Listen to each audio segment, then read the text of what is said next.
Hey Spin fam, welcome to my review video of the Guardian by Full Throttle Originals. Yeah, it's been a week since I received this spinner, and I wanted to share my impressions and my experience with it, having it on my EDC for a few days. Overall, I like it pretty much. You might have seen the unboxing video. First experience is stunning. It really looks amazing. I mean, you just have to look at it. It's awesome. The machining quality is beyond anything I've seen so far on spinners.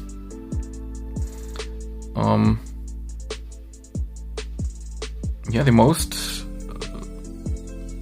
unbelievable thing is that there's no rough corner, you know.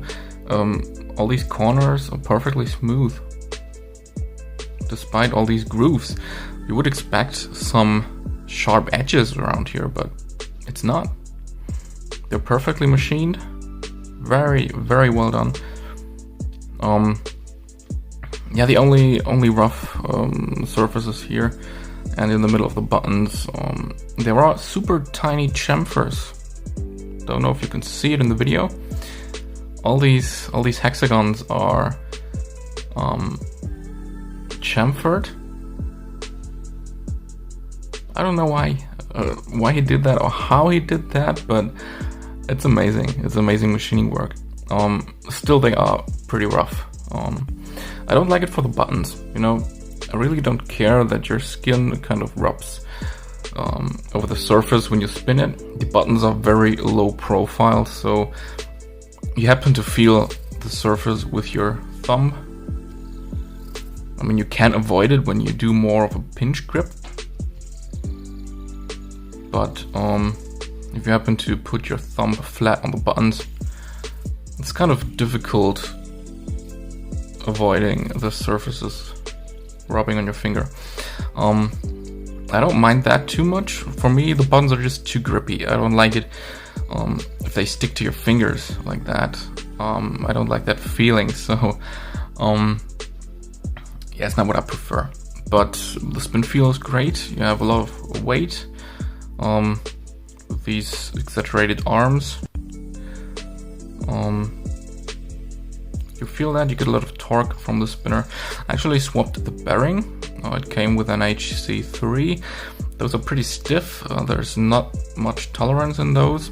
So I put in an operator bearing from Motorworks. They are similar to the HC2Z with a little more play.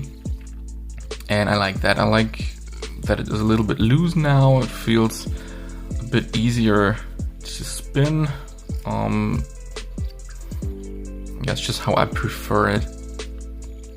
I think the OG buttons fit pretty well, since they have a lip that is more raised around the edge of the button. So that might also be an option. But to me, the spinner is more for the look. I might just place it on my shelf and look at it in awe, because it is so beautiful. It really is beautiful. It's kind of a show-off spinner. If you have some colleagues or friends and you want to introduce them to your hobby and you're like, hey, look what I got here. It's a fidget spinner. And there might be some jaws dropping. They might be, oh my god, what's that? It looks amazing. I think it's a good example for how well machined a spinner can be these days. Yeah, I like it pretty much. Just not too much because of the buttons. They are too rough. I could imagine there being a smooth version of this, a smoothie, like with the 2.0 spinners. You have a lot of varieties, and there's the smoothie version. And I could imagine a Smoothie Guardian would be pretty cool. It would be more comfortable, of course, when it comes to the buttons, but also regarding the surface. It would be totally smooth. I could imagine that it will be more comfortable and pretty cool still when you have that with the smooth surface. So I don't know if Nick is already considering it. I could imagine that coming over the next months. Here for comparison, the Smoothie Asylum 2.0. It's kind of the same size, just a bit different when it comes to the thickness. Here I have a 3.0. So 3.0 is a little bit thicker than the Guardian.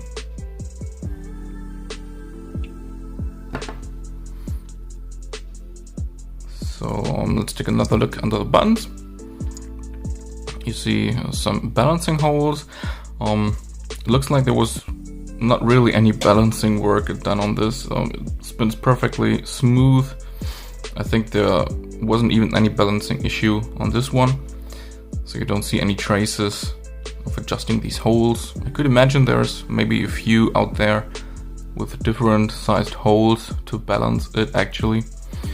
Might be important for other metals, not so much with stainless steel. Yeah, so I like it pretty much. It's an interesting new design. Another fact that I don't like that much compared to the Asylum. You take the Asylum and you do preloaded flick.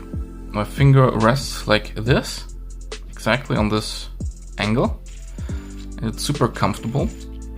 When you do that with the Guardian, the finger happens to be on this corner. I mean, might not be an issue for all of you. It really depends on the size of your hand or your fingers. But to me, it's a little bit unfortunate because I always tend to feel these corners, even if I do it with my index finger.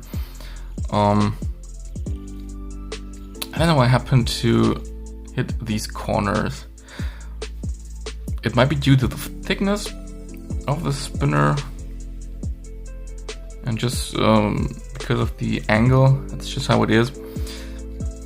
It's not too bad, don't get me wrong, especially since the edges are perfectly smooth, so it's not a problem at all. It's just, if I had to choose between the Guardian and an Asylum, I would still grab the Asylum, especially the Asylum Mini. To me, it's the best FTO design up to date. I also like the Skelly 3.0, especially this Thai version with tungsten buttons. It's a very good spinner, very cool. But yeah, you really might want a Guardian in your collection. It's a show-off piece. I think Nick really has been able to show what he's capable of doing with his machines. It's outstanding, especially for the price, and I don't even know how he can throw them out so fast. There was like a second drop last weekend. There may be more in other metals. I don't get how he's doing that with this precision, but it's amazing, and I hope you can all grab one. And yeah, I'm looking forward to a Smoothie version. I'm pretty sure there will be one